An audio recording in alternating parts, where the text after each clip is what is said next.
ഈശോയുടെ തിരുശരീര രക്തത്തിൻ്റെ തിരുനാൾ കത്തോലിക്ക സഭയിൽ ആഘോഷിക്കുമ്പോൾ ഈശോ ഇന്നും ജീവിക്കുന്നു എന്നതിൻ്റെ അടയാളങ്ങളായി അനേകം ദിവ്യകാരുണ്യ അത്ഭുതങ്ങൾ ലോകത്തിൽ പലയിടങ്ങളിലായി നടന്നിട്ടുണ്ട്.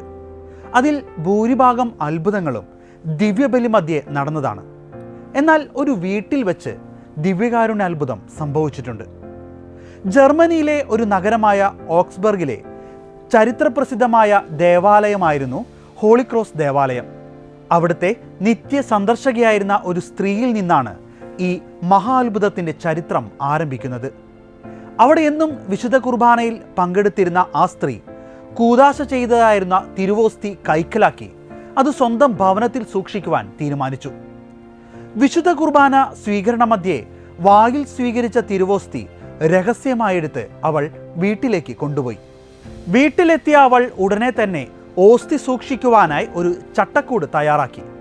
മെഴുകുപയോഗിച്ച് നാടൻ ശൈലിയിൽ തിരുവോസ്തി നശിക്കാതെ സൂക്ഷിക്കുന്നതിന് നിർമ്മിച്ചിരുന്ന ഒരു പേടകമാണ് അവൾ ഉണ്ടാക്കിയത്. തുടർന്ന് 5 വർഷം തിരുവോസ്തി അവൾ കാത്തു സൂക്ഷിച്ചു. ഈ കാലയളവിൽ പശ്ചാത്താപവും കുറ്റബോധവും കൊണ്ട് മാനസികമായി അവൾ ഏറെ വേദന അനുഭവിച്ചിരുന്നു. ഒടുവിൽ പശ്ചാത്താപ വിവശയായി 1199 അവൾ ഈ രഹസ്യം ഇടവക വികാരിയോട് തുറന്നു പറഞ്ഞു. തൽക്ഷണം അവരുടെ വീട്ടിലെത്തിയ വൈദികൻ ഉടൻ തന്നെ തിരുവോസ്തി ദേവാലയത്തിലെത്തിച്ചു. ആ ഇടവകയിലെ പുരോഹിതന്മാരിൽ വിശുദ്ധമായ ജീവിതം നയിച്ചിരുന്ന വൈദികനായിരുന്നു ഫാദർ ബെർട്ട് ഹോൾഡ്. മെഴുകുപേടകം തുറക്കാനായി ഇടവക വികാരി ചുമതലപ്പെടുത്തിയത് ഫാദർ ബെർട്ട് ഹോൾഡിനെയാണ്. മെഴുകുചെപ്പ് തുറന്നതിന് സാക്ഷ്യം വഹിക്കാനെത്തിയ പുരോഹിതരും വിശ്വാസികളും അമ്പരന്നുപോയി. ഓസ്തിയുടെ ഒരു ഭാഗം മാംസകഷ്ണമായി മാറിയിരിക്കുന്നു. ഏവരെയും അമ്പരിപ്പിച്ച ഈ അത്ഭുതത്തെപ്പറ്റി ഉടനെ ചർച്ച ആരംഭിച്ചു. ഓസ്തി 2 മുറിച്ചാൽ അതിൻ്റെ തനി രൂപം വെളിപ്പെട്ടു വരുമെന്ന് അവർ കണക്കുകൂട്ടി. എന്നാൽ വീണ്ടും അത്ഭുതപ്പെടുത്തിക്കൊണ്ട് തിരുവോസ്തി മുറിക്കാൻ അവർക്ക് സാധിച്ചില്ല.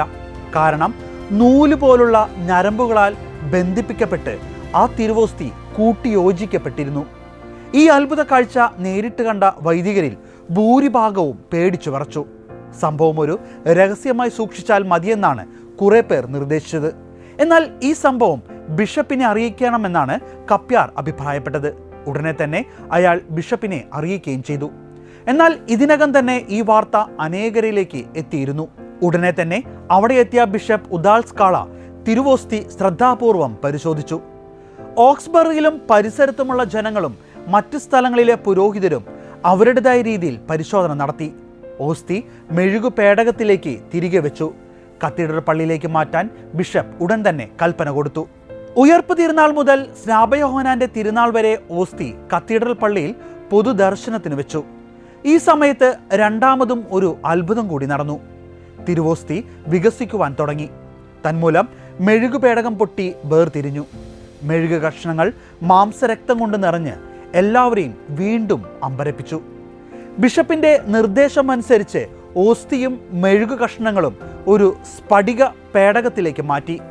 പളുങ്കുപാത്രത്തിൽ സംരക്ഷിക്കപ്പെട്ട ദിവ്യാത്ഭുത ഓസ്തി ഇതേ പള്ളിയിൽ 780 വർഷങ്ങളോളം സൂക്ഷിക്കപ്പെട്ടു. 1199 ഈ 2 സംഭവങ്ങൾക്കും ശേഷം ഈ അത്ഭുതത്തെ സംബന്ധിച്ചുള്ള ധാരാളം രേഖകൾ നിർമ്മിക്കപ്പെടുകയും എല്ലായിടത്തും വിതരണം ചെയ്യപ്പെടുകയും ചെയ്തിട്ടുണ്ടെങ്കിലും 1314 ഹോളിക്രോസ് ദേവാലയത്തിലുണ്ടായ ഒരു തീപിടുത്തത്തിൽ മുഴുവൻ മൂലരേഖകളും നശിപ്പിക്കപ്പെട്ടു. ഇതിനിടെ ഈ ദിവ്യകാരുണ്യ അത്ഭുതത്തിന്റെ ഓർമ്മയ്ക്കായി ഓരോ വർഷവും മെയ് 11 പ്രത്യേക ആരാധന നടത്തണമെന്ന് ബിഷപ്പ് ഡെക്രെറ്റ് കൽപ്പന പുറപ്പെടുവിച്ചിരുന്നു. Feast of the wonderful miraculous treasures എന്നാണ് ദിവ്യകാരുണ്യത്തെ വാഴ്ത്തിയുള്ള ഈ വാർഷിക ആരാധന അറിയപ്പെട്ടിരുന്നത്. കാലക്രമേണ മറ്റു പള്ളികളും ഈ പെരുന്നാൾ ആഘോഷിക്കുവാൻ തുടങ്ങി. 1639 ആയപ്പോഴേക്കും ഓക്സ്ബർഗ് രൂപത മുഴുവനും ദിവ്യകാരുണ്യ അത്ഭുതത്തിന്റെ ഓർമ്മ ആഘോഷിച്ചു തുടങ്ങി. എല്ലാ വർഷവും മെയ് 11 വിശുദ്ധ കുർബാനയും ആരാധനയും നടത്തി ദിവ്യകാരുണ്യത്തോടുള്ള ഭക്തി ഓക്സ്ബർഗ് രൂപത ലോകത്തോട് പ്രഘോഷിക്കുന്നു. ദിവ്യകാരുണ്യ ഈശോയോടുള്ള ഭക്തിയുടെ ആരാധന സമയത്ത് ധാരാളം രോഗശാന്തി അത്ഭുതങ്ങളും നടന്നിട്ടുണ്ട്.